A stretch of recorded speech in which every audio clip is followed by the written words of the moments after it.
Boa noite a todos. Sejam bem-vindos na nossa sala.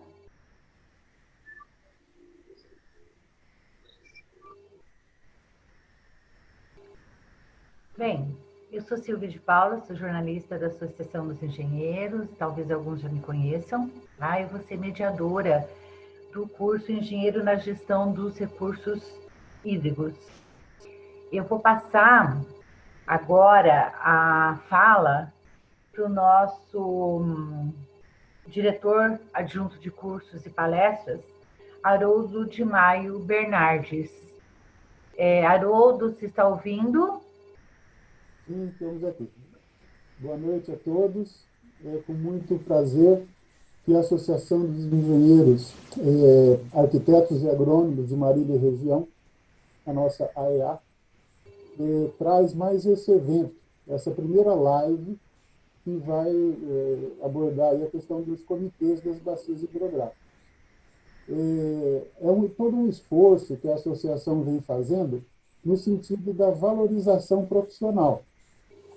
E nós entendemos que essa valorização se dá principalmente a partir da qualificação profissional. Então, temos promovido uma série de cursos, de lives como essa, de eventos, que vêm trazer informações para formação continuada dos profissionais da nossa região. Então, sejam muito bem-vindos. Esse evento é feito mesmo para você, e a razão de ser é a sua inscrição, a sua participação. Então, nós temos uma agenda aí até setembro, né, já nos próximos 3 meses. Tivemos na semana passada um curso online projetando e dimensionando o sistema fotovoltaico. Essa é a primeira live, né, nessa terça-feira. Na próxima semana, nos dias 13 e 14, nós teremos também um curso online de atualização da norma NR10, de segurança em instalações elétricas e serviços de eletricidade. No dia 21, né, daqui a 2 semanas, às 20 horas, também uma outra live sobre o uso de drones na agricultura de precisão. Nos dias 27, 28, 29 e 30 de julho, das 19 às 23 horas, outro curso online sobre a norma NBR 16280, a norma de reformas em edificações e patologias em edificações. Em agosto, nos dias 10 e 11, das 19 às 23 horas, o curso online Acessibilidade em Obras Verticais. No dia 18 às 20 horas, uma nova live, também nesse assunto de águas, sobre águas subterrâneas regionais.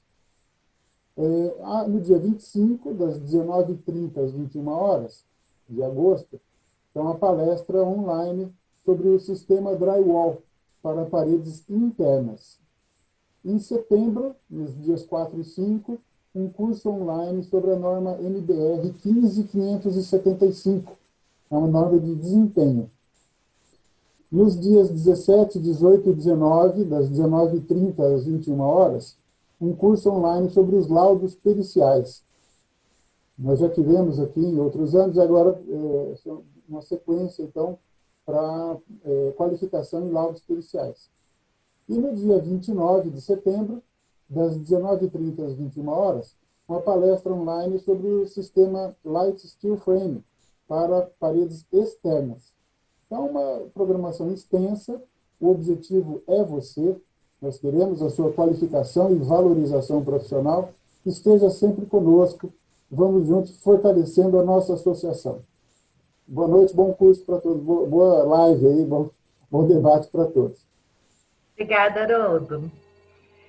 Bom, pessoal, esses cursos, eles estarão sendo publicados tanto no Instagram da associação, né, quanto nas mídias sociais, tá? Facebook, no próprio WhatsApp, para quem é associado, e também no site da associação.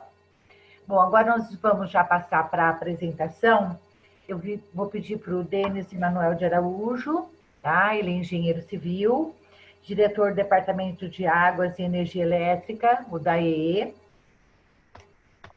diretor da Bacia do Peixe Paranapanema, secretário executivo do Comitê de Bacia Hidrográfica dos Rios Aguapeí e Peixe, e também do Rio Paranapanema.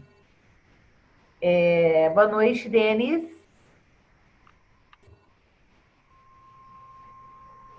Eu vou pedir para as pessoas desabilitarem os seus microfones.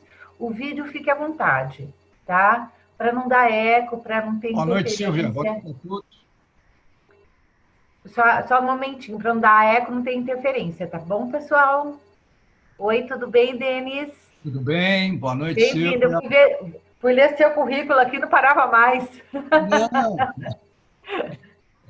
É tempo de estrada, mas na verdade quero cumprimentar todos os participantes, os associados da associação, os diretores, você, que é uma pessoa que sempre atuou e conhece há muito tempo essa competência na área de comunicação, e estamos aqui à disposição, Silvia, para tratar desse assunto, que é um assunto que a gente trabalha no dia a dia e estamos aí envolvidos há muitos anos com essa questão. Obrigada, Denis. Daqui a pouco a gente volta a conversar. Vou fazer a apresentação. Agora, Soraya Modaeli, também é uma das nossas convidadas, engenheira civil, bacharel em comunicação social e administração de empresas, assistente técnica do Departamento de Águas e Energia Elétrica, o DAEE, e diretora da Bacia do Peixe Paranapanema, secretária executiva do Comitê da Bacia Hidrográfica do Médio Paranapanema. Soraya, boa noite.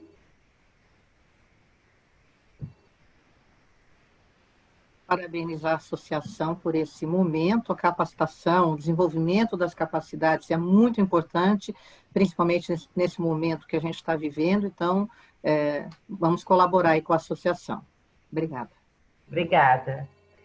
E agora, também o nosso da casa, né? Engenheiro agrônomo, diretor adjunto de comunicação da EA e representante da EA no Comitê de Bacias como sociedade civil, o engenheiro Nelson Martins Barreto Júnior. Barreto, boa noite. Boa noite, Silvia. Boa noite. Boa noite. Seja bem-vindo. Obrigado. Boa noite a todos os participantes, aos associados, aos convidados de outras associações, aos convidados da sociedade, aos interlocutores nossos. Boa noite, Denis, Soraya. Obrigado também, Haroldo, pela participação. Vamos começar a nossa live, né? Vamos só esclarecer que o nosso geólogo Paulo Roberto de Oliveira, que também faz parte do Comitê de Bacias, que ele está com problemas particulares, e não pôde participar dessa live. Mas numa próxima, com certeza, tudo estará normalizado e ele participará. Ok? É um pedido que ele fez para mandar esse recado, que são os dois, né? Nosso geólogo e nosso engenheiro, que está aí junto com o pessoal do DAE, né? Ok? Bom, pessoal que entrou agora, desabilite, por favor, os seus microfones, apesar de não estar ouvindo nenhum eco. Eu peço para desabilitar os microfones. O vídeo fique à vontade, se quiser deixar habilitado, tudo bem. Caso contrário, não. Como que nós vamos fazer? O tema dessa live é a participação dos engenheiros na gestão dos recursos hídricos. E durante a fala dos nossos convidados, vocês podem fazer as suas perguntas via chat. No final das falas, nós teremos um momento para que elas possam ser respondidas. Serão esclarecidas suas dúvidas, eu entrarei como mediadora. Farei essas perguntas aos nossos convidados, tá?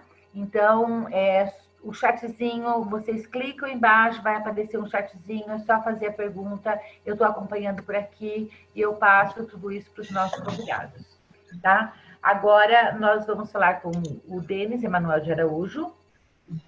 Denis, vamos voltar à tela.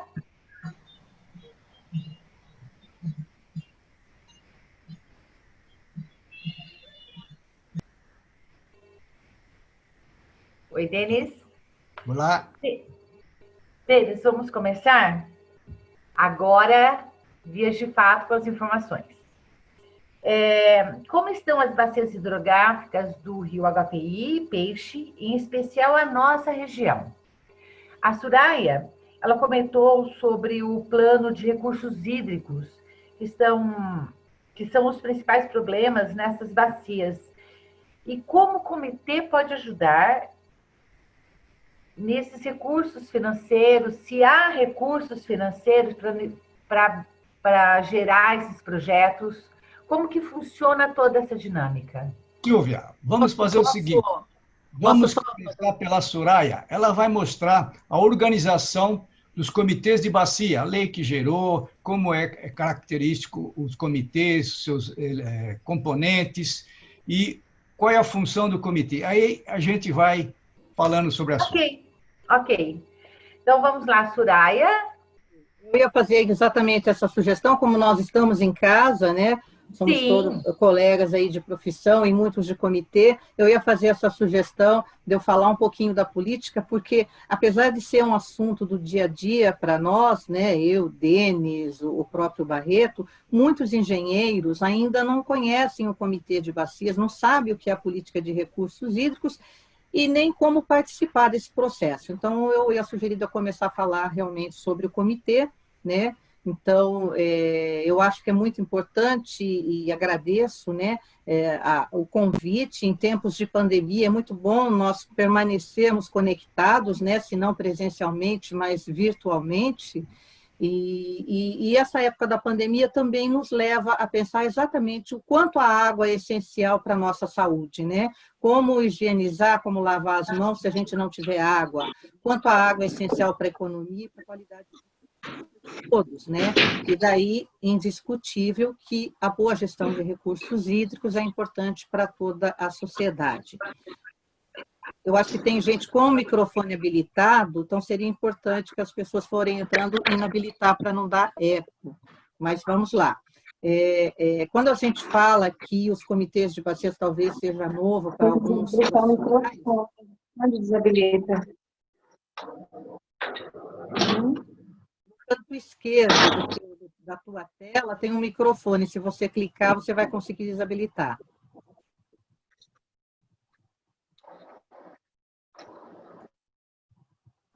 À esquerda. Isso.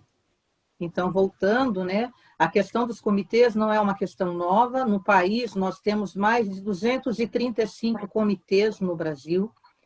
São 10 comitês em rios de domínio da União e 225 comitês em rios de domínio do Estado. Então, é uma política que está sendo implementada, que está sendo consolidada.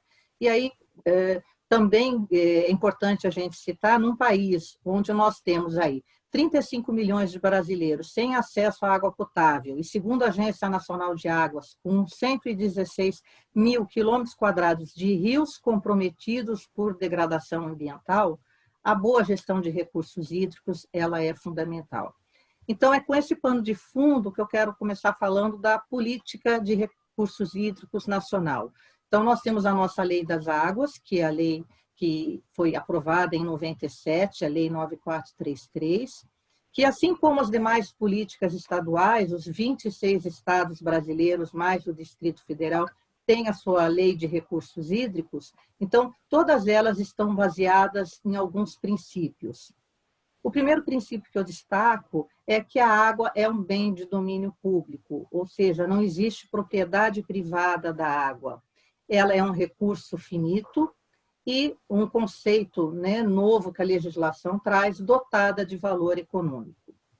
Um outro princípio que é muito importante para nós que atuamos na gestão, que a gestão deve ser feita de forma descentralizada. Então, isso é uma inovação, né? A gestão deve ser por bacia hidrográfica. A bacia hidrográfica é essa unidade de planejamento, é lá onde as coisas acontecem, onde temos os usos e os usuários que interferem aí na questão dos recursos hídricos, não mais na capital, não mais em Brasília. E essa gestão descentralizada por bacia hidrográfica também tem o princípio da integração.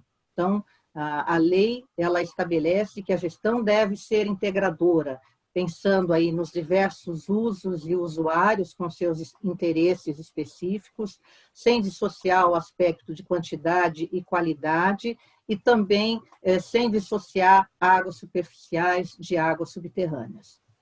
Um outro princípio importante que a gente fala que é a grande sacada dessa nova política, né, de recursos hídricos brasileira é que, além da gestão ser integradora e descentralizada, ela tem que prever a participação da sociedade. Então, todas as legislações de recursos hídricos trazem que as instâncias deliberativas e consultivas do sistema de gestão devem ter representantes dos usuários de recursos hídricos, das ONGs, das entidades de classe, sindicatos, grupos de trabalho, enfim, existe toda uma sociedade civil que deve estar representada nesse sistema de gestão.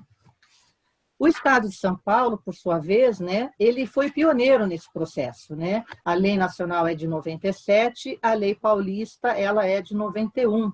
Então, lá em 91, e a gente aí tem, né, a Lei Paulista algumas diferenças da Lei Nacional e das demais legislações, a política estadual de recursos hídricos ela foi pensada num tripé. Então, o primeiro ponto desse tripé é o planejamento. Então, o plano de recursos hídricos ou plano de bacia deve definir qual é a situação da bacia, aonde deve ser priorizado investimentos e ações para a boa gestão de recursos hídricos, quanto isso deve custar e a quem cabe essa responsabilidade. O outro tripé da nossa política é o sistema de gestão. Então, temos um plano, quem vai aprovar esse plano? Quais são as instâncias que vão fazer parte? Então, a lei cria um sistema, uma instância de gerenciamento com organismos deliberativos e consultivos. No caso central, nós temos o Conselho Estadual de Recursos Hídricos. Aqui na nossa região, o prefeito de Garça, o João, ele é representante das bacias no Conselho Estadual de Recursos Hídricos. E, no nível de bacia hidrográfica, os comitês de bacias. O Comitê do Aguapeí e Peixe, hoje é presidido pelo prefeito de Marília, o Daniel, foi reeleito no ano passado. Então, o Comitê do Aguapeí e Peixe é o comitê em que nós atuamos, né? E, por fim, além do tripé, então, eu já tenho quem delibera, quem aprova, quem planeja, tem um instrumento legal que dá o suporte para as ações do comitê e da onde vêm os recursos. Então, o terceiro tripé do Estado de São Paulo é o Fundo Estadual de Recursos Hídricos. Então, o fundo foi pensado, foi criado para dar suporte financeiro à política de recursos hídricos. É lógico que não temos recursos suficientes para atender todos os problemas, todas as demandas do plano de recursos hídricos, mas São Paulo tem, desde a instituição do seu sistema, o Fundo Estadual de Recursos Hídricos investindo na bacia hidrográfica. E aí fica a pergunta, bom, temos aí o plano, temos o sistema de gestão, temos o dinheiro, mas o que é o comitê, né? Então, o comitê, pela definição da lei, ele é um órgão colegiado, descentralizado, que apesar de não ter personalidade jurídica, tem reconhecimento por parte do poder público e reconhecimento por parte também do próprio Ministério Público. Então, nós temos um exemplo agora atual, nós temos aí uma obra que está sendo feita numa barragem, numa usina em Piraju, e a CETESB condicionou a liberação do licenciamento dessa obra a um parecer do Comitê de Bacias, no caso do Comitê do Paranapanema. Então, o comitê vem sendo cada vez mais demandado para emissão de pareceres. Então, com isso, apesar de não ter personalidade jurídica, nós já temos o reconhecimento legal do que é o comitê. O Comitê do Aguapé e Peixe ele foi instituído em 95, depois de um longo processo aí de mobilização, de reuniões, de seminários. Ele foi instituído na cidade, instalado na cidade de Tupã. O prefeito de Tupã, na época, acho que era o Jesus Guimarães, foi o primeiro presidente do Comitê do Aguapé e Peixe, e a sua atuação hoje abrange 85 municípios aqui da nossa região. Participam do comitê, como eu já falei, né, da questão da lei, representantes do poder público estadual, então as secretarias de Estado que têm atuação na bacia hidrográfica, os prefeitos municipais, então São Paulo também tem essa diferença dos demais estados, aqui quem representa o município do plenário do comitê é o próprio prefeito, então nós temos 14 prefeitos no plenário do Comitê do Aguapé e Peixe, que deliberam projetos, que deliberam critérios, que aprovam pareceres, são um plenário de 42 titulares e 42 suplentes, e temos também a sociedade civil e os usuários de recursos hídricos. Então, temos associações técnicas como a BRH Hidro, as associações de engenheiro que participam, o Rotary Club, os sindicatos, enfim, toda a sociedade civil, as ONGs, participando também dos comitês de bacias. O comitê também conta, né, com instâncias consultivas. Ficaria muito difícil para o comitê, por exemplo, fazer um parecer para a CETESB com relação a uma obra que eles querem uma apreciação do comitê. Então, o comitê se vale de uma instância consultiva, que são as câmaras técnicas, formada por membros do comitê, que tem esse papel fundamental de discutir previamente a pauta do comitê, emitir pareceres e subsidiar o comitê na sua tomada de decisões. Então, é fundamental esse papel das câmaras técnicas para aprovação e encaminhamento dos documentos. E é aí que entra a Associação dos Engenheiros aqui de Marília e região, né? A Associação dos Engenheiros, a AEA, participa do Comitê do Aguapé e Peixe desde a primeira gestão, ele se faz presente e tem participado ativamente, não só no plenário, mas também nas câmaras técnicas. Eu acho que o Barreto vai falar um pouco mais para a gente de como se dá essa participação dos engenheiros e demais profissionais.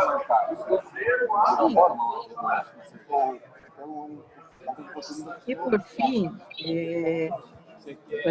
o que faz um comitê, né? Só um minutinho, Praia, só um minutinho. Pessoal, tem alguém com o vídeo ligado, com umas taças de ponta-cabeça? É um celular, Silvia. Isso. E também com o microfone. Agora fechou o microfone. Pegou. Obrigada. E aí, como último ponto, né, eu sei que é muita informação, a gente às vezes tem dificuldade um pouco de falar do comitê, como é que ele funciona, né, mas a gente já sabe o que é o comitê, é um órgão consultivo e deliberativo, mas o que faz o comitê, né? Por que eu vou participar de um comitê? Qual é a importância de um comitê? E hoje, numa oficina virtual que eu participei à tarde, eu achei muito interessante uma definição que foi dada por um dos palestrantes do comitê. O comitê, então vou repassar para vocês, o comitê promove a integração de conhecimentos e pessoas e utiliza todo esse conhecimento para uma boa gestão de recursos hídricos, com a participação da sociedade nesse processo, construindo as relações necessárias para que o plano de bacia seja implementado. Então, eu acho que de uma forma assim, bem abrangente, isso define bem o papel do comitê, né?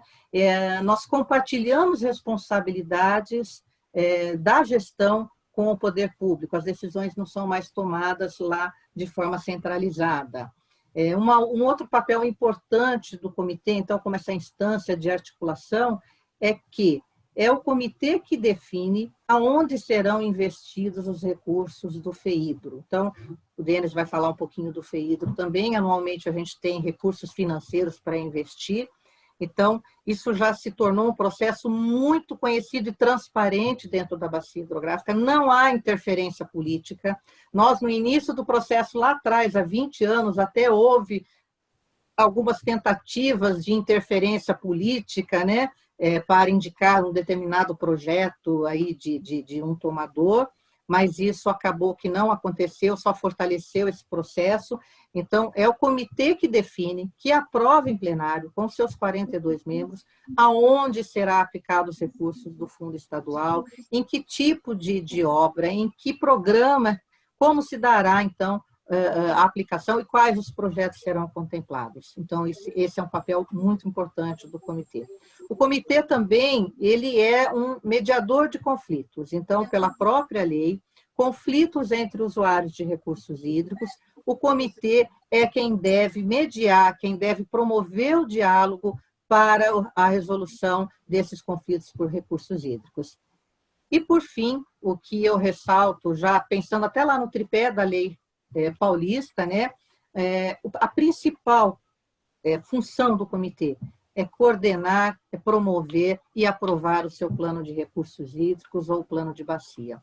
Esse documento, ele é um documento oficial, ele é um documento estratégico que norteia aí todas as ações do comitê.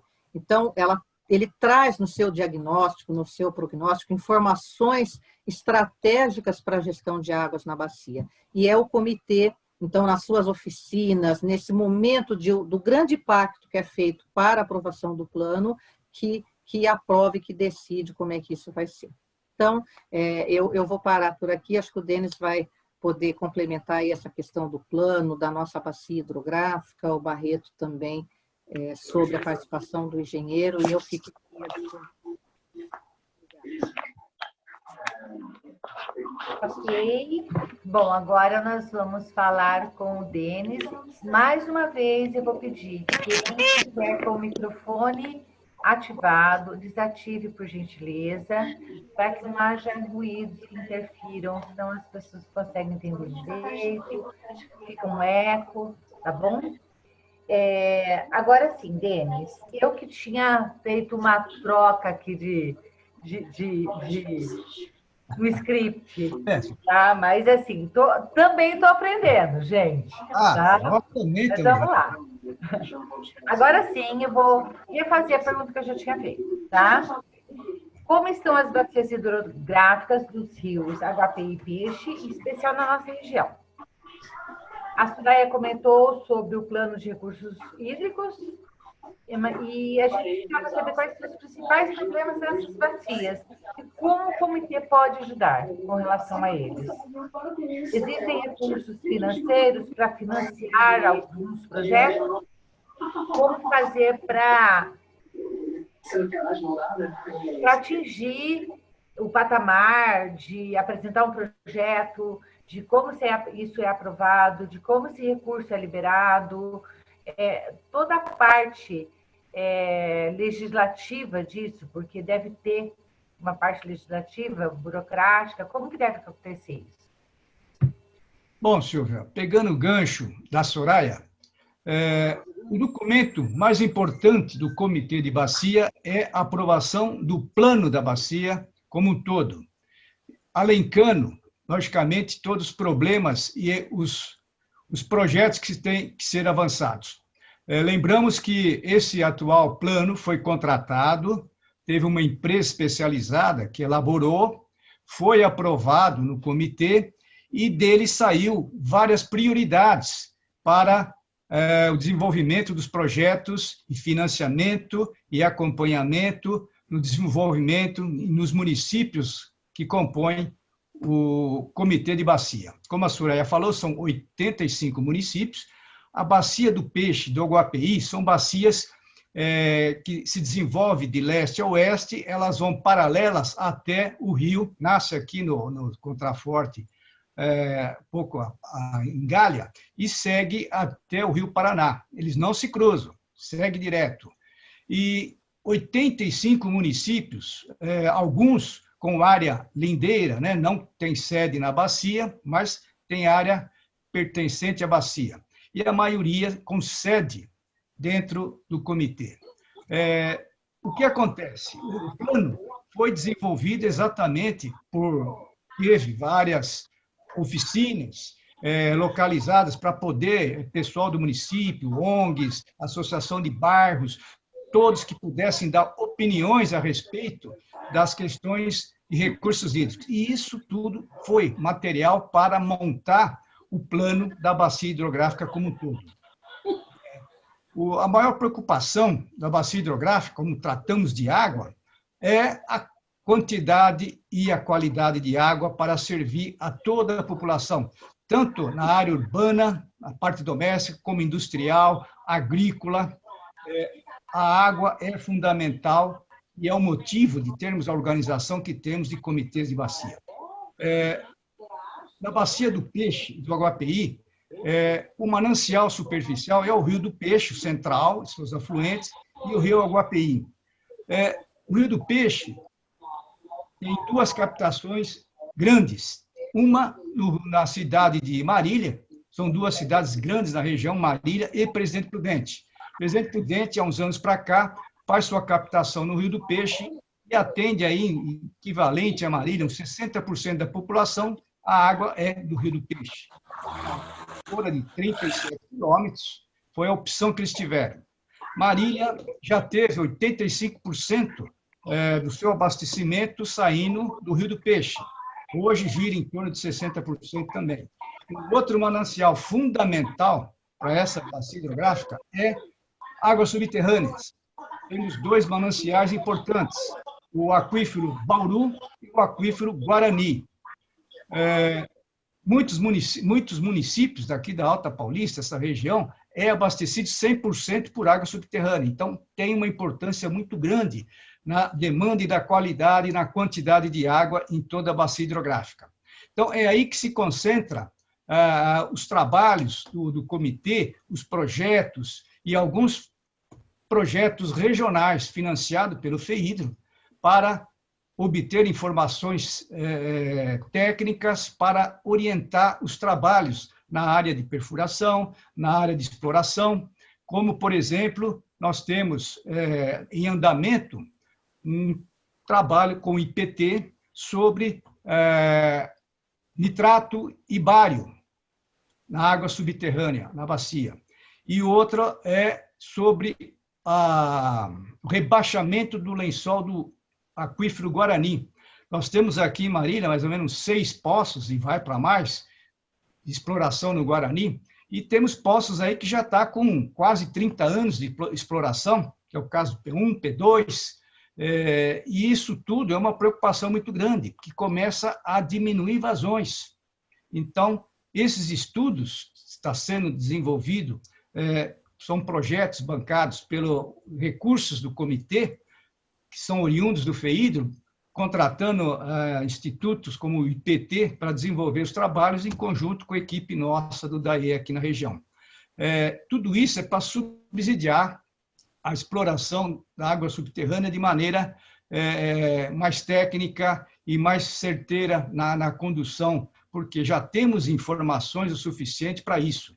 No começo, não. Nós tínhamos, furava, dava tanto de vazão e explorava aquilo ali. Nós percebemos ao longo do tempo que há rebaixamento, tem que haver cuidado, tem que ter uma limitação de exploração, e aí que entra esses estudos. Então, nós temos, dentro da bacia, uma das prioridades do plano é quanto à quantidade de água. Já estamos aí na água superficial, próximo de uma escala de atenção que se refere a 10% a 20% do consumo da bacia.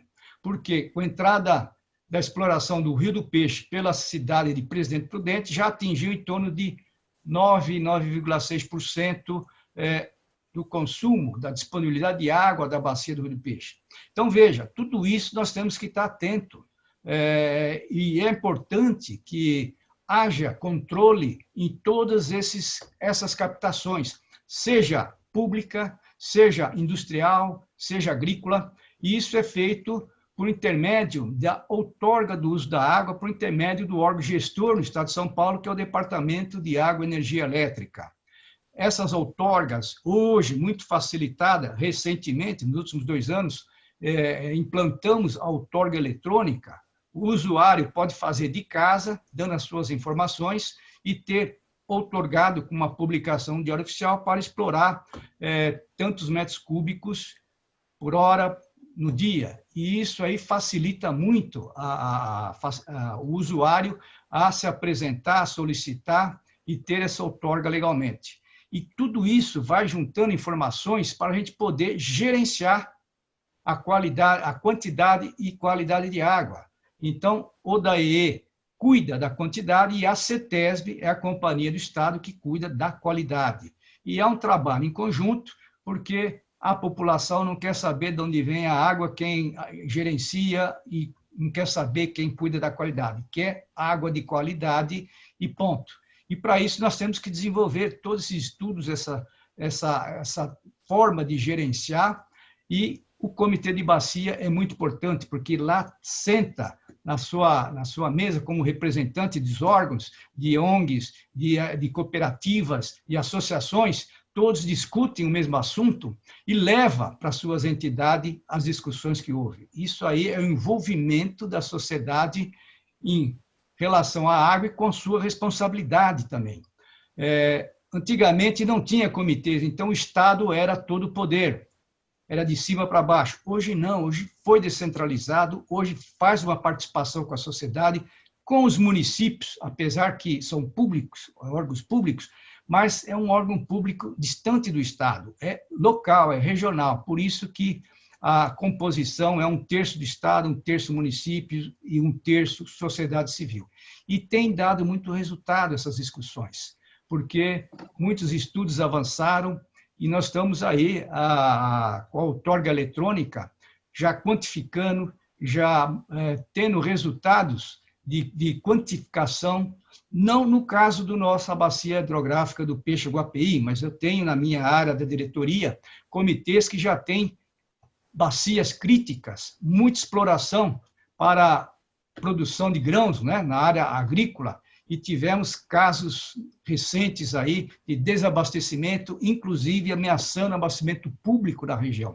Então, o comitê agiu, houve uma interferência em tudo e algumas pequenas obras conseguimos passar o momento, mas dá para ver a importância dessa organização para a gente poder atuar e ajudar a sociedade a não passar por estágios críticos, como já ocorreu em outras bacias hidrográficas. Então, nós temos aí esses projetos, da quantidade de água e estudos sobre água subterrânea para nos determinar onde está poluído, como evitar, como explorar um aquífero importante como é o Guarani, e com toda essa somatória de água, nós estamos conseguindo abastecer todos os municípios da região. E esse controle de outorgas eletrônicas, isso ajuda muito todos os estudos em termos de quantificar o consumo e para determinar o que é mais crítico, o que tem atenção, o que dá para melhorar. E uma questão de outro projeto que é importante e é priorizado pelo comitê, muito priorizado, é o programa de perdas. É um dos programas que o comitê tem dado prioridade, tem sido financiado pelo FEHIDRO, vários projetos de perdas de águas públicas, né, servidas para a população. Nós temos municípios que têm acima de 30% de perdas de água. É muita coisa. Então, precisa ter um cuidado na distribuição, um controle nessa distribuição, diminuir perdas, significa investir menos em obras de produção de água. Imagina um trabalho desse de redução de 5%. A bacia tem um consumo, vamos supor, uma cidade com 80 mil metros cúbicos por dia. 5% disso equivale a um poço no Guarani, que custa hoje $1 milhão. Então, é importante investir no controle de perdas. Nós temos o projeto elencado pelo plano de reduzir para 25% de perda, isto é, nós estamos acima de 30%, alguns municípios 32%, 35%, e isso precisa reduzir. Então, precisa investir no controle de perdas. E a meta desse projeto em torno de 2033, tá? Melhor, 2027, daqui 7 anos, está com uma redução na faixa de 25%. Isso vai ser uma vitória, um ganho muito grande. Claro que depois tem mais investimentos para tentar reduzir, mas já é uma vitória se chegarmos a uma média na bacia hidrográfica de 25%, que é 1/4 da água tratada, o que não é pouco, né? Mas é uma coisa que muitas bacias hidrográficas não se atêm. O sistema de água, ele vai estendendo e não vai dando a manutenção, a operação correta, a setorização, o controle de pressões. É aí que entra um projeto de perdas de água dentro do município. Pode ser um bairro, pode ser uma setorização, se conseguir controlar, e aí vai adquirindo experiência, fazendo em outros bairros, controlando. O resultado é economia de água. Evita, então, uma nova captação, uma nova estrutura de tratamento e abastecimento. Então, temos aí essa prioridade no plano e temos também a prioridade do controle de erosão do solo. Essa região é formado por latossolo arenoso, uma região com grandes declividades, aqui nós estamos na Alta Paulista, e isso aí provoca, já é de conhecimento há mais de 3 décadas, de uma erosão muito forte, tanto na área rural, urbana, estradas, e esse programa, o comitê, nos últimos 25 anos de sua existência, investiu bastante, porque é uma questão crítica na bacia hidrográfica. Nossos cursos d'água, córregos, rios, todos assoreados. Então, isso precisa trabalhar para, pelo menos, estancar esse problema, o que não conseguimos ainda. Apesar dos 25 anos de investimento, nós temos aí, financiamos pelo FEIDRO, o comitê aprovou, vários planos de drenagem urbana dos municípios, planos diretores. Em cima desses planos diretores, quilômetros e quilômetros de drenagem urbana, galeria de águas pluviais. Já foi investido nesses 25 anos mais de 20 milhões, se for atualizar os valores hoje. Mas nós não conseguimos vencer a questão da erosão. Em recente apresentação pelo IPT, de um levantamento só no Bacia do Rio do Peixe, houve um aumento significativo das erosões do solo nos últimos 30 anos, comparando com a década de 90, concluímos estudos, e hoje, no ano passado, aumentou as erosões, com mesmo todo esse esforço feito pelo comitê. Então, a gente vê que falta algum elo, falta alguma questão, alguma importância aí de municípios se envolverem para que podemos ter aí profissionais especializados, um novo profissional na área, para atuar diretamente dentro do município. Não basta só o Estado, o DAE, o IPT ter especialista. É um especialista no quadro municipal. Bom, isso é uma outra questão. O que a gente percebe... Denis, por favor, alguém está com o microfone ligado, por favor, desative. Paulo Roberto. Obrigada. Voltando ao assunto, esses programas, eles sempre foram priorizados porque é para controle e qualidade da água da bacia. A erosão é um fator de prejuízo. A erosão assoreia reservatórios de abastecimento, prejudica captações. Tivemos a experiência na captação do Rio do Peixe, da cidade de Marília, terrivelmente prejudicada por assoreamento. Então, tudo isso envolve custos. E é aí que o comitê tenta desenvolver estudos, financiar obras de controle de erosão, principalmente na área urbana, né? Porque a área urbana é pródica em erosões, principalmente na periferia das cidades, e muito foi financiado. Ainda nós estamos lutando e está longe de controlar essa questão. Bom, eu já falei um pouco, estou me adiantando bastante, eu gostaria de dizer que o comitê é uma saída importante que o Estado enxergou de envolver a sociedade, envolver o município e descentralizar as suas decisões. É com a participação de toda a população, se possível, e as organizadas, associações, prefeituras e técnicos, principalmente, envolvidos nessa questão, para que a gente possa caminhar e melhorar a condição de água da bacia hidrográfica. Para isso, nós temos o Departamento de Água e Energia Elétrica, a CETESB, a Polícia Florestal, o Departamento de Defesa Agropecuária, todos envolvidos em fiscalizar também as questões das irregularidades que ocorrem no setor. Então, toda essa quantidade de empresas envolvidas no governo, o comitê determinando as prioridades, o Fundo Estadual de Recursos Hídricos, temos aí para esse ano já analisados, que o Barreto vai falar sobre isso, em torno de 6 milhões de reais, tirando aí o custeio, alguma coisa, sobra uns 5 milhões e pouco de investimento nos projetos que foram aprovados nesse ano pela Câmara Técnica. Então, veja, os recursos não é o suficiente, falta muito, principalmente considerando aí, nós temos uma área de 85 municípios, muitos com grandes demandas, outros com tudo isso que eu falei, ele precisa de ajuda, tanto na perdas, tanto na questão de erosão, tanto na questão de qualidade de água. Então, está aí o tratamento de esgoto, que a gente batalha muito por isso, prega muito a necessidade de tratamento de esgoto. Marília está conseguindo vencer essa etapa, que era importantíssima, uma das maiores poluidoras da bacia é a cidade de Marília, que hoje está sendo equacionado. Isso é muito bom para a bacia hidrográfica. Então, pessoal, eu vou me limitar e vou voltar aí quando tivermos algumas perguntas.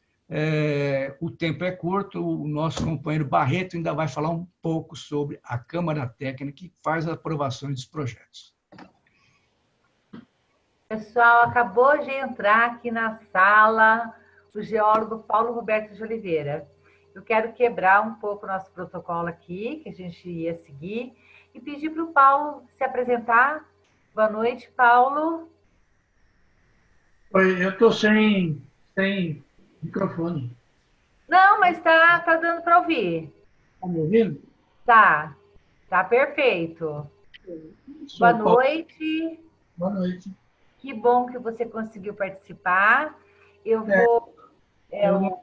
Mas eu falei com o Francisco e ele me conectou direto. Tá ótimo. Eu vou fazer uma pergunta para o Barreto agora, né? O geólogo Paulo também faz parte do Comitê de Bacias, pela Associação dos Engenheiros, né? Como sociedade civil. Eu vou fazer uma pergunta para o Barreto e volto contigo para fazer uma pergunta para você, ok? Ok. Obrigada. Barreto? Barreto, está me ouvindo? Eu estou ouvindo, é que eu não tinha habilitado o meu microfone, eu estava falando sozinho aqui. Não, eu já fiz isso também, viu? Não, mas a gente aprende. A gente aprende. A gente é nova, né? Lógico, cheio de vitalidade, está todo mundo aí, ó, e é um bate-papo mesmo. Eu acho que a gente tem que quebrar essa formalidade, se aproximar, né? A gente já está longe e se aproximando, né? Olha aí o bonitão. Puseram agora no chat aqui. Foi o Miguel Barreto que colocou. Viu? Ô, Barreto. Filho. A EA vem participando do comitê desde que esse comitê foi instituído em 95, certo? Atualmente você e o geólogo que acabou de entrar, né? Muito bem-vindo. São os representantes da associação nos comitês, né? Você especificamente de que comitê que é e como tem se dado essa participação? Ok. Primeiramente, é com imenso prazer que a gente participa dessa live, né? Nós temos a oportunidade de explicar aos colegas profissionais e a toda a sociedade o nosso papel do engenheiro, da associação, nesse comitê. Tá? E para entender melhor, acho que vamos começar assim. Boa noite, Paulo, seja bem-vindo à live. Que bom que você conseguiu entrar e participar também. Você é um representante da EA, junto ao Comitê do Médio Paranapanema. Então, vou tentar explicar muito rapidamente, porque tanto o Denis quanto a Soraya Eles já falaram muito bem como que funciona o comitê, como que funciona a importância do comitê. O que eu vou tentar explicar é como nós participamos, enquanto sociedade civil e representantes das associações, né? A AEA, que é a Associação dos Engenheiros, Arquitetos e Agrônomos de Marília e região, tem representante nos 2 comitês. Eu represento a AEA como membro titular na Câmara Técnica de Planejamento e Avaliação do Comitê da Bacia Hidrográfica do Rio Aguapeí e Peixe, enquanto que o nosso associado, o geólogo Paulo Roberto de Oliveira, representa a associação na Câmara Técnica de Planejamento e Avaliação do Comitê da Bacia Hidrográfica do Médio Paranapanema. Tá? As câmaras técnicas, elas são instâncias consultivas dos comitês de bacias. Nada vai a plenário antes de passar pelas câmaras. Elas têm o papel de analisar o assunto previamente e emitir um parecer ou propor uma deliberação que vai ao plenário para votação. No caso da nossa participação, a Câmara Técnica de Planejamento e Avaliação, ela tem como uma das principais atribuições acompanhar a execução do plano de bacia e propor a sua aprovação. Anualmente, ainda, analisamos e propomos ao comitê a atualização desse plano, por meio do relatório de situação dos recursos hídricos. E como o Denis também comentou, quanto ao processo de análise de projetos para obtenção de recursos do Fundo Estadual de Recursos Hídricos, o FEHIDRO, a Câmara propõe, após um longo processo do comitê. Então, esse é o papel nosso dentro da Câmara Técnica. Após o protocolo desses projetos, em especial pelos municípios que integram essas bacias, a Câmara Técnica analisa e pontua cada projeto, com base na deliberação que foi aprovada pelo comitê, propondo ao plenário os projetos prioritários para financiamento, sempre em consonância com as prioridades do plano de bacia. Então, basicamente, a atuação nossa, das associações, dos engenheiros, dentro dos comitês, ela fica voltada nesse papel. Basicamente é isso. Não sei se eu fui muito claro. Por último, o que eu gostaria de ressaltar é a importância das associações de classe, a participação das associações dos engenheiros nos comitês. Essa união das associações dá ao engenheiro voz ativa, dá ao engenheiro a participação nos comitês. Além da nossa associação, outras entidades também. Eu posso citar aqui a Associação dos Engenheiros do Presidente Bernardes, a Associação dos Engenheiros da Nova Alta Paulista, lá com sede da Mantina, a Associação dos Engenheiros de Tupã, a Associação dos Engenheiros de Oswaldo Cruz. Se eu esqueci alguma associação dos engenheiros, me desculpa aí. Mas o que eu queria mostrar, basicamente, qual que é o papel nosso engenheiro, enquanto associação, dentro do comitê. Não sei se eu fui claro, Silvia, mas deve ter mais perguntas por aí. Deixei a palavra aberta também ao nosso colega Paulo Roberto, se ele tiver alguma coisa a complementar ou quiser pontuar mais alguma coisa, né?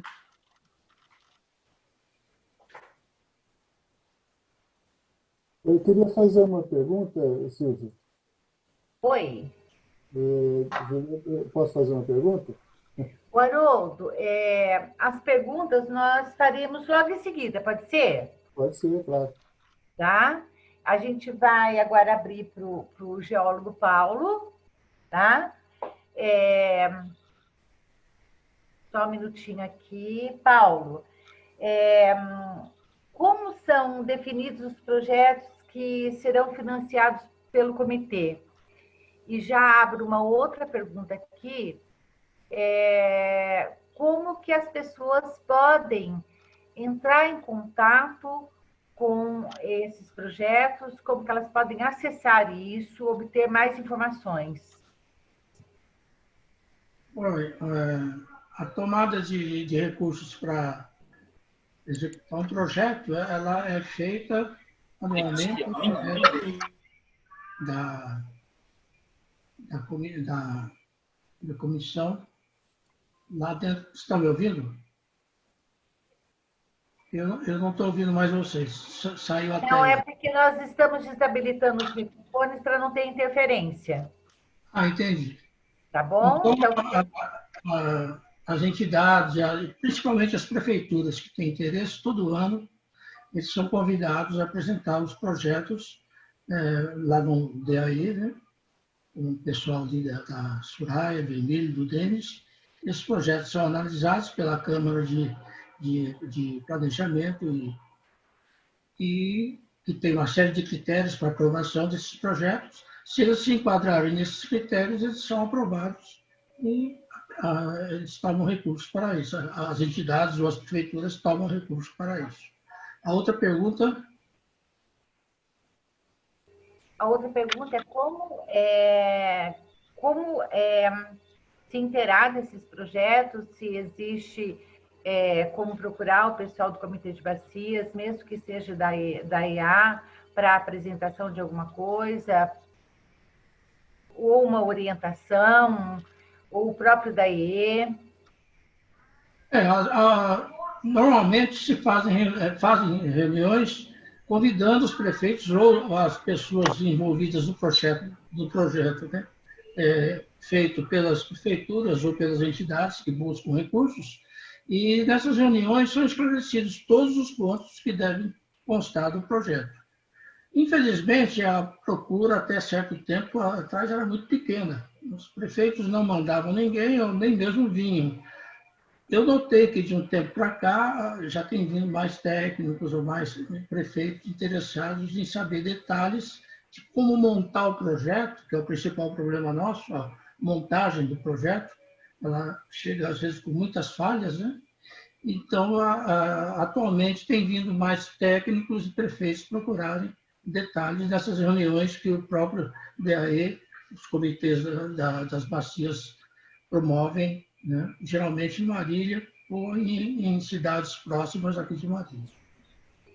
Um profissional liberal, ele pode participar do apresentação do projeto?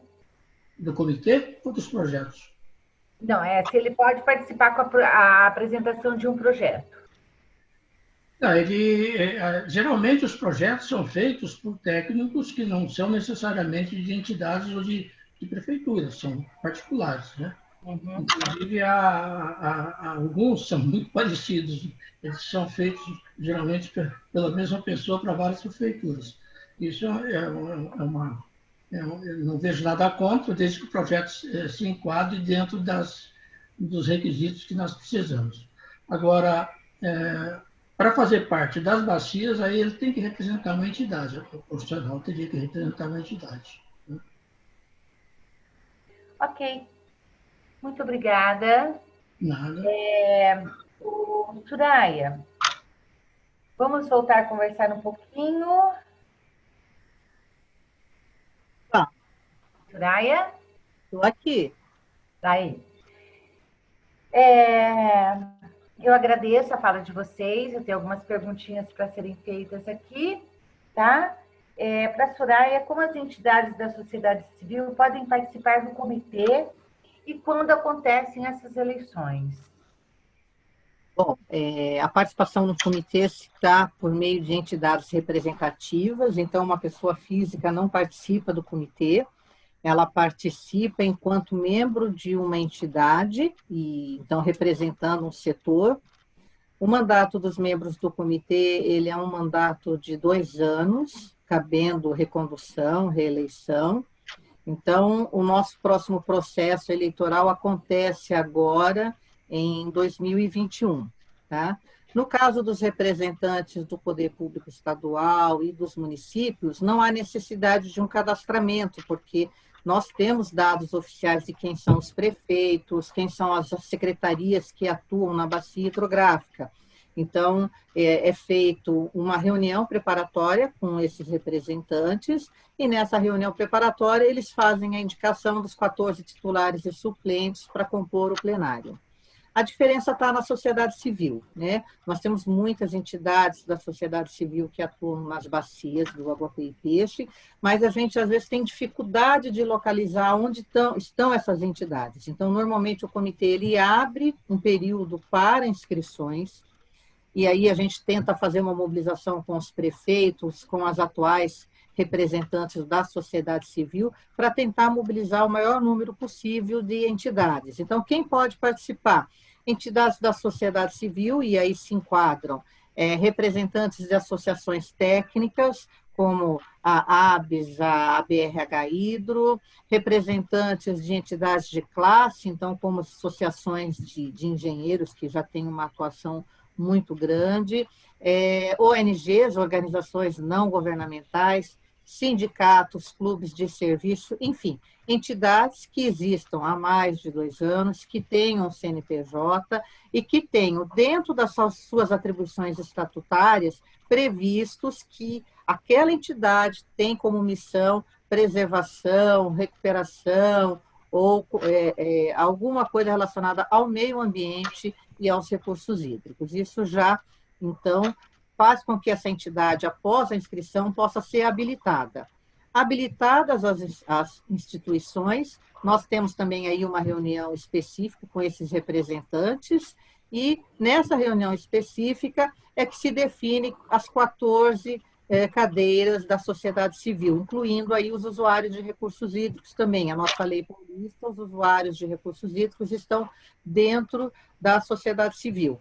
Então, a gente separa os inscritos por categoria e ali eles vão definir a sua representação.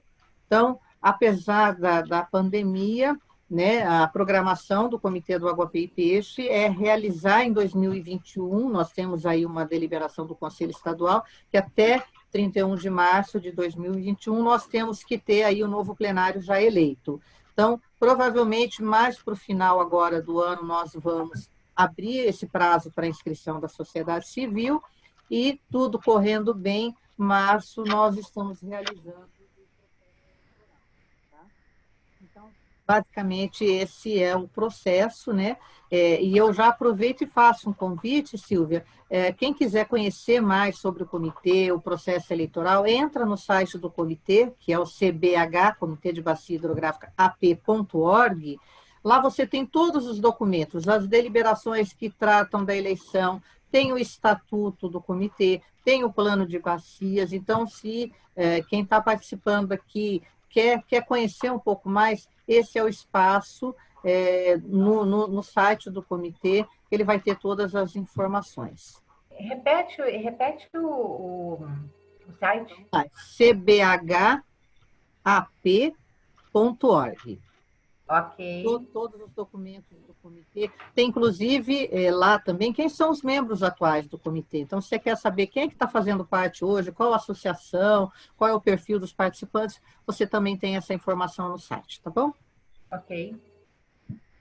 Denis?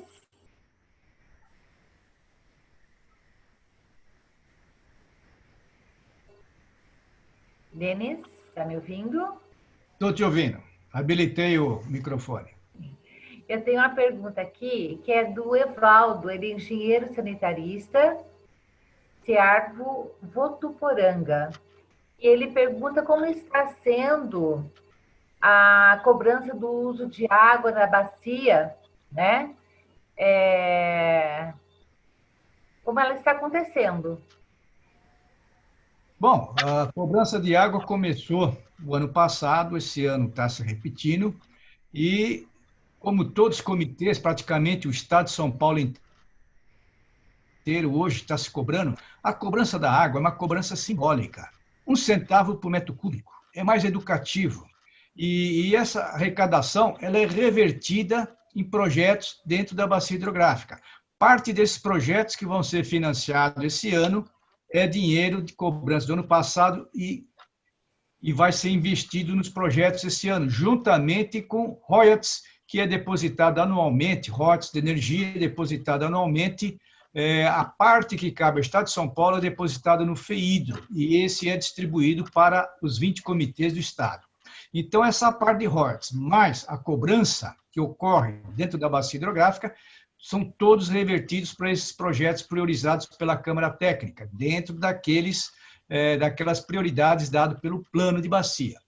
Então, inclusive, aí eu falei alguns projetos, falei da água subterrânea, do estudo do Guarani, de Bário, do nitrato, mas tem também uma verba para a Câmara, recém-criada Câmara de Educação Ambiental, que tem uma verba aprovada para a comunicação, desenvolvimento da educação ambiental em toda a bacia hidrográfica. É importantíssimo para divulgar a questão ambiental e a educação ambiental junto a escolas, a entidades, e isso aí é uma novidade no comitê hoje. Veja bem, o FEHIDRO, ele financia todos esses projetos, dado prioridade aprovado dentro das reuniões do comitê. Então, a deliberação é que determina as prioridades desses projetos. E depois é só o andamento, a comunicação a todos que apresente projetos. Inclusive, uma entidade, uma ONG, pode apresentar projeto, pode obter financiamento junto ao comitê. Já aconteceu e pode estar aberto não só para municípios, para órgão público, mas também para entidades como ONGs. Se tiver um bom projeto, ele com certeza será aprovado. Então, a questão das perguntas, como é que está, do companheiro aí de Votuporanga, é nessa parte. Já está tudo discutido, tudo alencado, aprovado, e eu acredito que até o fim do ano, esses contratos todos, desses projetos, estarão sendo assinados. Tem uma outra pergunta aqui, eu não consigo definir de quem é, porque só aparece o número do iPhone, que está querendo saber como que fica a pandemia, aliás, em meio à pandemia, como que fica o financiamento agora para 2020? Se está seguindo o curso normal, se houve algum entrave? Bom, a pandemia atrapalhou um pouco. Nossas reuniões normalmente são físicas, né? Discutimos no cenário, mas em função da pandemia, atrasamos um pouco a essa questão, graças à Câmara Técnica já ter se reunido antes da ocorrência da paralisação pela pandemia, aprovou e alencou toda a hierarquia dos projetos, e agora nós vamos fazer uma reunião ainda esse mês de julho, uma convocação para a plenária virtual do comitê. Tivemos que esperar um pouquinho para regulamentar a forma de fazer uma reunião virtual. Ter ela como garantia, aprovação, votação, gravação, para que seja legal, né? Todas as reuniões nossas têm uma ata, e as reuniões que vão ser agora, temos que adaptar um novo sistema virtual. Então, ainda esse mês teremos a reunião em plenário virtual para aprovar todos esses projetos. Daí, então, os projetos vão ser encaminhados ao Departamento de Água e Energia Elétrica, que é o órgão gestor, vai distribuir aos agentes técnicos, os técnicos especializados em cada tipo de projeto, e aí, então, vai ter os pareceres, adequação, estudo, ver se está de acordo com aqueles projetos, se tem mais alguma adaptação, e depois, com parecer encaminhado ao Banco do Brasil para elaboração do contrato, e aí, então, a assinatura vem em seguida pelo nosso secretário de Estado, da Secretaria de Infraestrutura e Meio Ambiente, e pelo prefeito ou presidente da ONG que se habilitar. Obrigada. Eu vou abrir para o Haroldo, que queria fazer uma pergunta. Haroldo? Olá. Na verdade, até a pergunta acabou já sendo feita, que eu ia fazer, mas aí apareceu uma nova dúvida. Com relação à aprovação pelo Senado Federal, no último dia 24 de junho, do Marco Legal de Saneamento Básico. Haverá algum impacto aqui no comitê local? Quem pode responder? Veja bem, esse marco legal, ele já vem de há muito tempo sendo esperado. Essa lei aprovada, na verdade, é uma regulamentação, porque a lei do saneamento básico já existe. O que houve foi uma regulamentação, colocando a Agência Nacional de Água como a reguladora desse assunto no Brasil. Ela vai determinar, ela vai fazer as exigências, as regulamentações e vai no final, fiscalizar o andamento e a implantação disso tudo. A ANA responde, vai ter que se adaptar, porque até agora ela seus técnicos eram especialistas em recursos hídricos, vai ter que adaptar o quadro profissional com especialistas em saneamento básico. Então, houve toda uma abertura para isso e criou-se um fundo também, a lei cria um fundo em que a União faz parte desse fundo para financiar projetos e adequações para a privatização, a concessão, né, e a participação público-privada.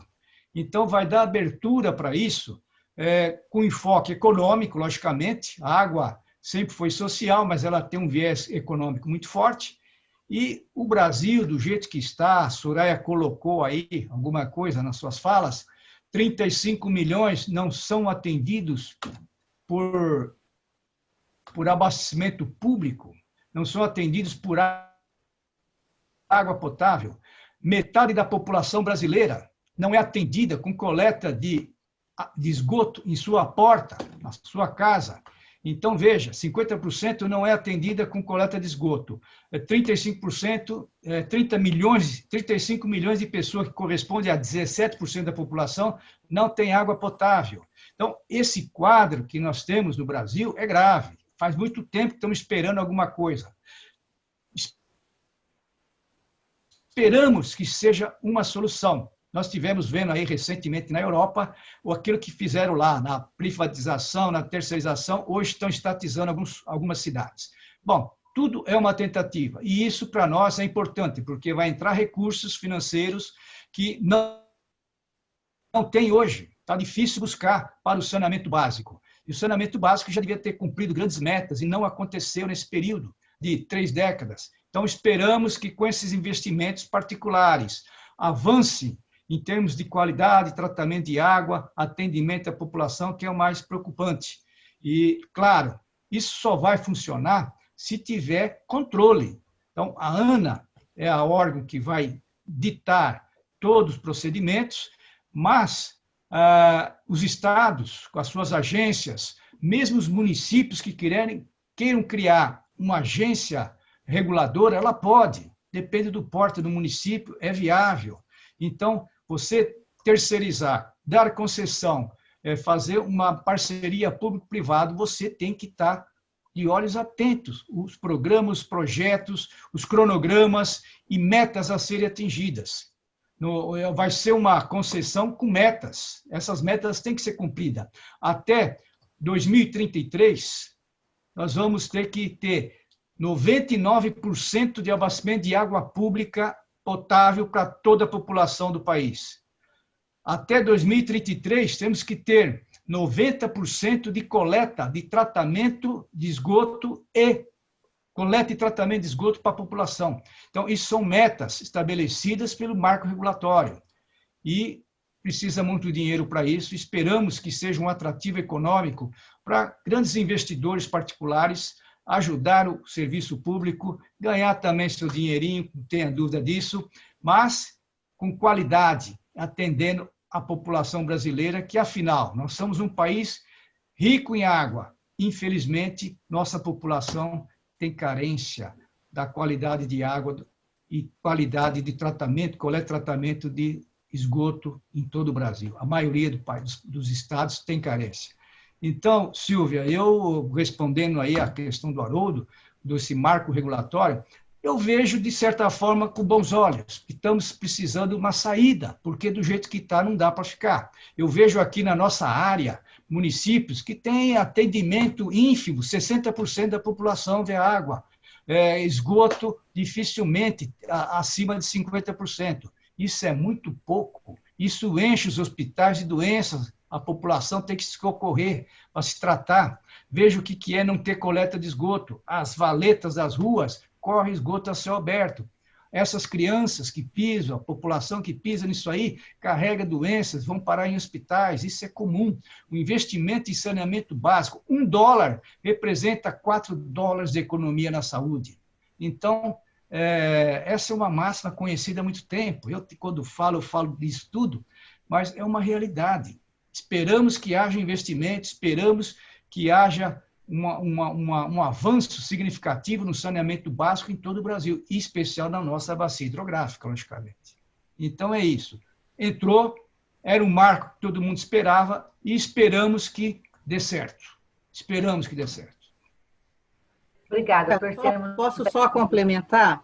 Só queria contribuir aí com a fala do Denis e realmente para o comitê, nós ainda não tivemos tempo de fazer uma análise à Câmara Técnica, né, desse marco legal, mas eu queria fazer um convite. A semana passada, a Agência Nacional de Águas, ela está fazendo vários webinários, né, com temas aí relevantes. Na semana passada, ela fez um webinário exatamente com esse tema da nova lei de saneamento, com a presidente da Agência Nacional de Águas e com o secretário nacional de saneamento. Esses webinários, eles são gravados, então ele está disponível no YouTube, acho que se colocar o ANA webinário, vai aparecer lá, ou então procura via o site da ANA. Então, para quem quiser saber também um pouco mais do que a própria Agência Nacional de Águas vai fazer agora, né, com tudo isso que foi delegado a ela, é interessante, acho que vale a pena, mas ainda temos muito aí pela frente. Obrigada. Bom,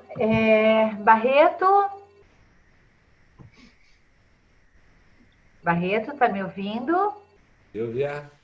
Oi. Está falhando um pouco a conexão, mas eu estou ouvindo. Quem sabe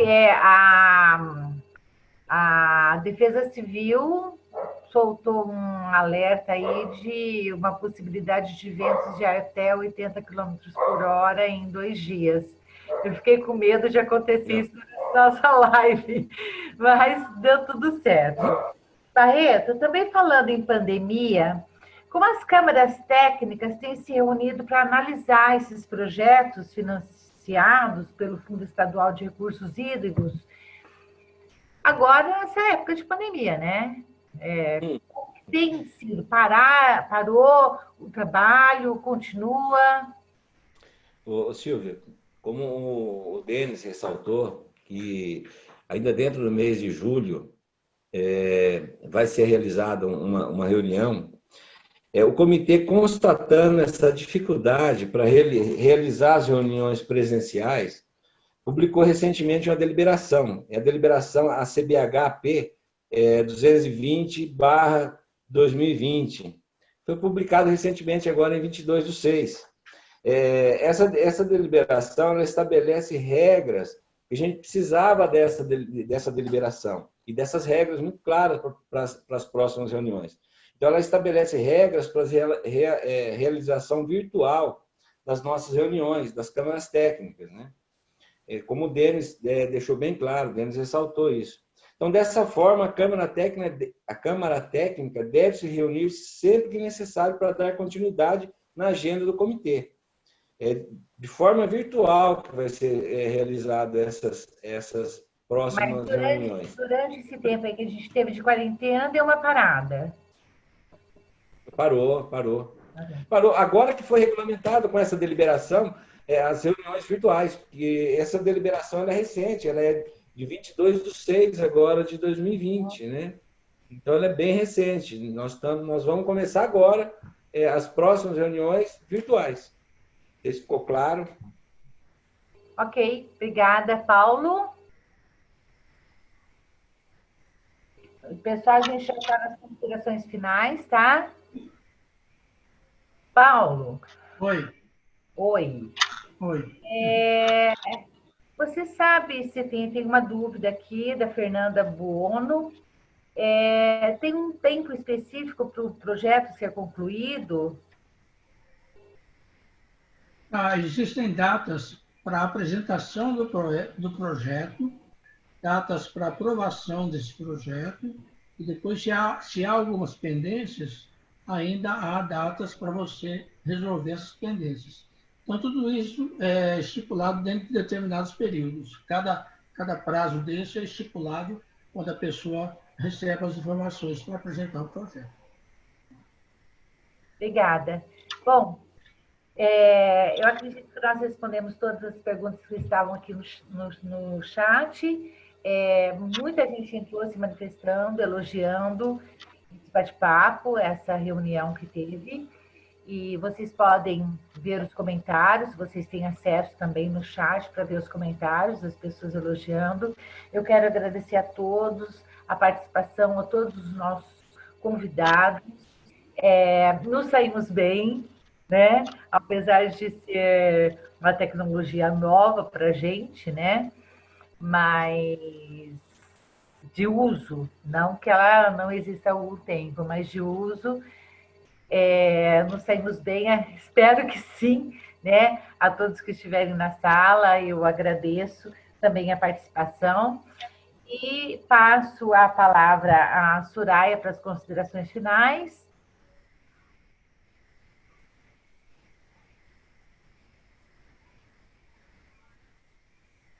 Soraya, nós não estamos te ouvindo. Agora está aberto o microfone. Agora deu. Tá. Então, eu estou vendo aqui pelo chat vários colegas engenheiros que são representantes também no comitê, em outras bacias hidrográficas. Então, é muito importante para nós que atuamos na gestão falar do comitê, falar da importância do engenheiro, da importância dos mais diversos profissionais nesse processo democrático de gestão de recursos. Parabenizo a associação. Eu sei que é muita dúvida, é muita coisa nova, daria várias lives, mas dizer que nós estamos à disposição, o comitê ele é aberto, as reuniões são públicas, nós lá no DAE, o Denis como secretário executivo, estamos à disposição, quiserem mandar as perguntas para você, a gente pode responder depois também, né? Mas eu finalizo aqui ressaltando o papel do engenheiro, a importância das associações de engenheiro participarem desse processo, porque nós estamos falando em planejamento, nós estamos falando de definição de prioridades, de estudos que são fundamentais para que a gente garanta água com qualidade e quantidade, não só para os usos atuais, mas também para os usos futuros. Então, o engenheiro ele é uma profissão que está, né, bem junto aqui com a gestão de recursos hídricos. Então, tempos de pandemia, tempos de reflexão, né? Eu acho que tudo vai ser diferente quando passar, se Deus quiser, em breve, essa fase, mas é um momento para a gente refletir um pouco sobre o presente, sobre o futuro que a gente quer, né? É um momento de aprendizado e eu acho que é um momento em que a gente está vendo muito a solidariedade das pessoas. Então, eu acho que isso tem que nos modificar, nós temos que ser pessoas melhores. E eu quero terminar mesmo agora, de verdade, fazendo uma homenagem a um engenheiro do DAE, um engenheiro que até pouco tempo era diretor do Centro Tecnológico de Hidráulica, professor da USP, que é o Carlos Loretti, que infelizmente faleceu hoje, vítima do Covid. Então, na pessoa dele, eu quero homenagear aí a todos os engenheiros e todos aqueles que estão, infelizmente, passando por esse momento. Então, muito obrigada e, realmente, um abraço a todos aí virtual. Obrigada, Soraya. Denis? Bom, Sim, eu só tenho a agradecer a iniciativa da Associação dos Engenheiros. Quando a Cláudia me falou, Denis, vamos fazer uma live, eu falei, estamos à disposição. Eu, Soraya, Emílio, equipe. Então, você articulou e estamos aqui concluindo uma live importante, falando de comitê de bacia, de organização, de qualidade de água, uma pinceladinha sobre marco regulatório de saneamento básico, há muito tempo esperado. Vejo vários companheiros aqui participando, membros do comitê, o pessoal interessado no assunto. Então, nós estamos abertos, como a Soraya falou, comitê, a diretoria do comitê, o DAEE, está à disposição. Quando a associação tiver interesse em algum tema que nos envolva, nós estamos à disposição para contribuir, levar todo esse conhecimento, e a gente aprende também com as perguntas, aprende com muitos colegas aqui, e a gente vai nos inteirando e vão transformando esse assunto em um assunto mais palatável, um assunto mais fácil para todos os participantes. Muito obrigado, Silvia, Soraya, companheiros, o Barreto, Paulo, que tem nos acompanhado no comitê, e a todos aí que prestaram atenção, fizeram perguntas, e continuamos abertos em responder a perguntas se ainda tiverem alguma coisa que possa encaminhar para você. Muito obrigado, uma boa noite, um abraço a todos vocês. Esperamos superar esta fase que tem levado gente conhecida, gente boa. Infelizmente, é uma pandemia que, quanto menos se espera, pessoas de grande qualidade profissional está sendo levada por essa doença terrível. Espero que todos nós aqui fiquemos em quarentena até passar essa fase. Boa noite, obrigado, pessoal. Tem algum site do comitê? Estão perguntando aqui. Tem algum site do comitê? Aquele que nós já passamos, que é o comitêap.org. Não, desculpa, cbhap.org. Certo. Qual a contribuição do comitê sobre as matas, galerias nos córregos e rios? É mais uma pergunta do professor Elias. Alguém pode responder? Pessoal, essa vai ser a última pergunta, tá? Eu vou deixar aqui depois o meu e-mail e se alguém quiser já anotar, é Silvia de Paula _jm@terra.com.br. Estou já colocando no chat aqui. Se alguém tiver mais alguma pergunta a ser feita, pode mandar por esse e-mail, tá? E eu encaminho para os nossos entrevistados. Silvia, por favor, dá para repetir a pergunta? Qual a contribuição do comitê sobre as matas, galerias nos córregos e rios? Sobre galerias de águas pluviais? Deve ser as matas, galerias, né? Eu acredito que tenha matas, galerias nos córregos e rios. Bom, veja bem, isso tudo faz parte de uma drenagem da bacia hidrográfica. Microdrenagem são as galerias de águas pluviais. Macrodrenagem são os córregos e rios, que levam a água, percolam pelo rio e chega em seus tributários principais. Então, veja, galerias, o comitê, ele tem ajudado muitos municípios a financiar esse tipo de obra, que é controlar as águas nas áreas urbanas, nas ruas, né, principalmente, e dispor junto aos córregos e rios de maneira a não provocar erosão do solo. Vários projetos, como citei aqui durante a minha fala, há 20 anos que nós financiamos e deve ter já financiado milhares de quilômetros em vários municípios, inclusive planos de drenagem urbana aprovados pelo comitê. Muitos municípios, a maioria, fez esses planos e hoje financia a galeria dentro do plano, dentro daquele estudo feito dentro do município. Então, as galerias são financiadas, são projetos, são prioridades, isso é controle de erosão, prioridades no plano de bacia. Então, se ele queria saber, o comitê, o FEIDRO, financia a galeria de águas pluviais dos municípios. Isso ajuda muito no controle de erosão urbana. Ok, a gente fica por aqui.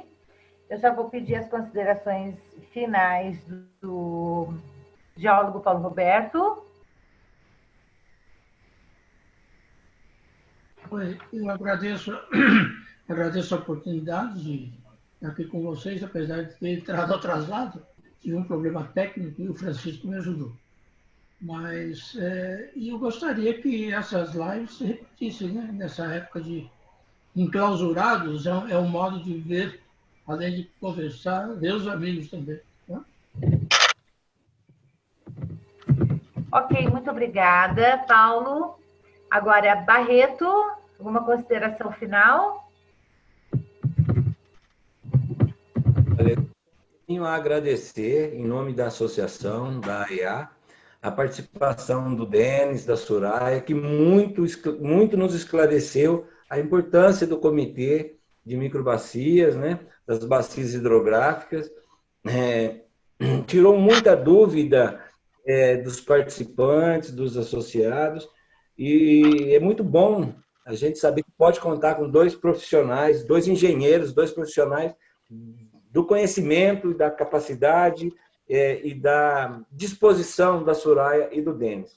Em nome da associação, eu gostaria muito mesmo de agradecer a participação dos dois, de todos que participaram da live. Foi uma experiência muito gratificante, né? No começo a gente até estava um pouco de receio, como que seria isso, como a primeira vez, mas muito obrigado, Denis, Soraya, vocês enriqueceram muito o debate, passaram muitas informações para nós, para os associados. Pessoal, boa noite, muito obrigado a todos. Obrigado, Silvia, pela sua intermediação. Vamos aprendendo, como o Paulo falou, eu acho importante a gente, enquanto permanecer a pandemia, continuar com essa ferramenta, né? Muito bom. Muito obrigado a todos. Só respondendo uma pergunta para Ana Maria, que ela pediu para eu repetir o e-mail. Ana, dá uma confirmada no chat, eu deixei o meu e-mail no chat, vê se você achou. É Silvia de Paula, _JM. Eu pus o J aqui com letra maiúscula, mais a letra minúscula a última vez. Vou até redigitá-lo. E @terra.com.br. Ok? @terra.com.br. Como eu estou longe da associação, eu estou atendendo por esse e-mail também. Ok? Então, vocês podem mandar as perguntas por esse e-mail que eu replico para as pessoas. A Soraya também deixou o e-mail dela aí no chat, tá? Agora, Haroldo, você está aí ainda? Sim, estou. Não, Tá, quer fazer alguma consideração final? Só mesmo um agradecimento, né? A associação trabalha para a qualificação, então, para a valorização profissional e conta com a participação de todos. Então, agradecer a inscrição, a participação, o prestígio, né? E contamos com todos aí para os próximos eventos. Muito obrigado, boa noite. Em nome da associação, eu agradeço a todos que tenham participado, a interação, as perguntas.